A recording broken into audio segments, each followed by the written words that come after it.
Maka orang mukmin kalau dia punya sifat wara, sifat apa? Tahu nggak betul wara? Allahu a'lam. Kata Nabi SAW, wa khairu dinakumul wara. Agama kalian yang paling baik adalah al-wara. Kalau orang sudah sampai pada level wara, itu imannya sempurna. Sangat baik. Kata Nabi SAW, agama kalian yang paling baik adalah wara. Apa itu wara? Dia saking pekahnya secara keimanan, jangankan yang haram, yang makruh aja nggak kerjain. Minum berdiri, makan sambil berdiri atau sambil jalan, itu kan makruh. Dia nggak kerjain. Dia betul-betul jaga. Sehingga yang kalau yang makruh aja nggak dikerjain, yang haram pasti dia nggak akan kerjakan. Ya, ini pernah saya sampaikan teman-teman sekalian di majelis kita. Kalau antum mau supaya meninggalkan yang haram, tinggalkan yang makruh. Nanti yang haram tertinggal dengan sendirinya. Karena kita sibuk, yang makruh ini nggak boleh, makruh nggak mau minum berdiri, makan berdiri, itu kan makruh ya. Tapi antum tidak mau lakukan misalnya, nah, itu akan membuat antum tidak akan makan dan minum yang haram. Karena yang makruh aja masih nggak dosa antum tinggalin, apalagi yang haram, itu namanya wara.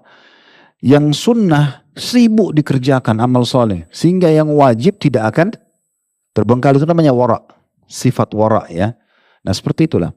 Nah orang kalau dahulukan sifat waranya, dia akan memilih bukan lagi nisab emas tapi nisab perak.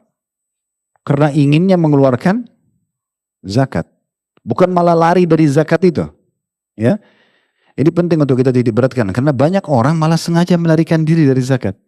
Seakan-akan zakat itu beban bagi dia. Padahal zakat itu adalah pensucian harta. Bisa makna yang lain adalah memperbaiki dan meningkatkan kualitas harta. Secara etimologi solah. Jadi kalau kita faham definisi zakat itu, walaupun secara istilah adalah pengelolaan harta dengan hitungan tertentu di waktu tertentu ya, tapi dia sebenarnya secara etimologi adalah perbaikan dan pensucian harta itu sendiri. Kalau kita faham ini, kita tidak akan lalaikan zakat itu. Karena pendapatan kita dalam 1 tahun, contoh misalnya kayak kami punya restoran, tidak mungkin setiap konsumen datang kami tanyakan, uang antum halal nggak? Konsumennya lari, ya.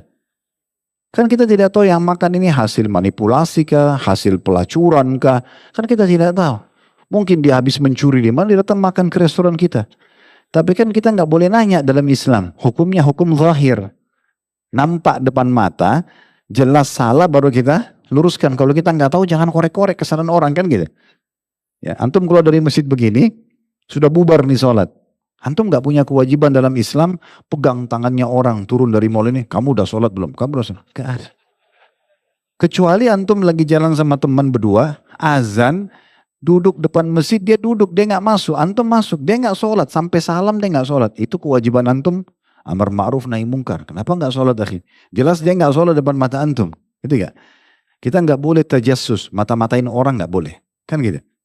Nah ini poin penting untuk kita garis bawahi ya. Jangan sengaja kita mencari-cari masalah itu.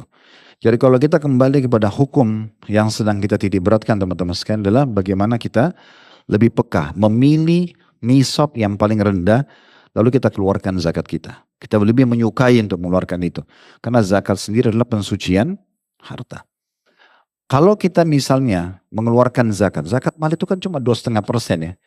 Artinya kalau dana antum ada 100 juta, tabungan dan investasi, itu zakatnya setelah 1 tahun 2,5 juta saja. Untuk apa fungsinya? Pensucian pendapatan dalam 1 tahun. Misal tadi dari penjualan antum baju, makanan, apalah yang antum jual, kan kita tidak tahu uangnya konsumen ini haram atau tidak. Keharamannya itu tetap dia berbau haram. Gitu.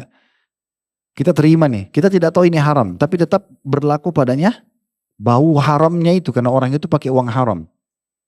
Karena Allah ingin selamatkan kita, zakatlah pensuciannya. 2,5%, mungkin dalam 1 tahun itu dari pendapatan 100 juta, mungkin 50%-nya syubhat. Kita nggak tahu. Orang datang hasil manipulasi, orang-orang antum misalnya buat kios, nggak usah restoran, ruang mau makan kecil aja. Ternyata ada orang habis main judi di pinggir jalan, undi-undian, main kartu, main gaple, tak untung dari judi. Yang menang traktir, uang haram. Masuk ke kios kita makan. Hampir tiap hari dia makan. Banyak banget itu. Tapi kita nggak tahu kalau dia mau judi. Jangan antum melihat, itu main judi sebentar makan di saya. Jangan. Tapi kita nggak tahu. Ini kan jadi masalah ya. Apalagi kalau kita di lokasi yang memang dasarnya banyak maksiat di situ. Ini bahaya sekali. Ada pelacur, ada ini, ada itu. Mereka datang makan, ini jadi masalah. Nah, luar biasa nih. Kalau misal 100 juta itu ternyata 50%-nya syubhat. Itu 50 juta. Antum hanya keluarkan 2,5 juta. Bersih semua itu.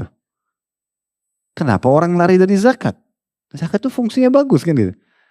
Justru harus kita bangga. Tidak ada perbedaan secara hukum teman-teman sekalian antara zakat sama sholat. Sama. Makanya Allah selalu bilang wa aqimus sholah wa atuz zakah. Selalu disamakan. Dirikan sholat, tunaikan zakat, dua-duanya. Dan Abu Bakar mengatakan, saya akan perangi yang memisahkan antara sholat sama zakat. Nggak bisa. Klik subscribe untuk dukung Syiar Islam.